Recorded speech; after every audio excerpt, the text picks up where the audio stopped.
Ça va vous surprendre, mais l'existence de milliardaires ne rend pas la société plus riche. Et pire encore, en fonction de la manière dont le milliardaire a acquis sa fortune, leur existence pourrait même nous appauvrir.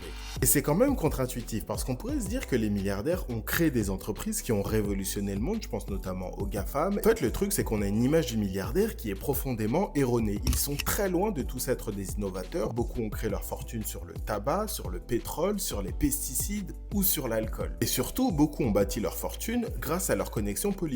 Et quand on combine ces deux facteurs, on a par exemple l'industrie du tabac qui est florissante en Indonésie, grâce au fait que le gouvernement refusait jusqu'à dans les années 2010 de taxer le paquet de cigarettes, d'interdire le fait de faire de la publicité pour les cigarettes, de mettre des messages de prévention sur les paquets. Tout ça, ça a permis à des gens de bâtir une immense fortune tout en ayant des impacts extrêmement négatifs pour la santé avec un coût colossal pour l'économie en matière de soins et de productivité. Même scénario au Mexique où la fortune de milliardaires comme Carlos Slim s'est bâti dans le secteur des télécommunications grâce à un monopole savamment entretenu par ses connexions avec le pouvoir. À cause de ce monopole, le prix dans le secteur des télécommunications au Mexique était 3 fois supérieur à la moyenne des pays de l'OCDE, au bénéfice de Carlos Slim qui était devenu l'homme le plus riche du monde, mais au détriment des Mexicains qui ont mis beaucoup plus de temps à adopter le téléphone portable. Ces exemples illustrent ce que ces économistes ont montré en regroupant des données sur la fortune des milliardaires et de leurs connexions politiques entre 1987 et 2007. Ils ont montré que le patrimoine des milliardaires avait un impact négatif sur la croissance, impact qui s'explique par le fait que certains milliardaires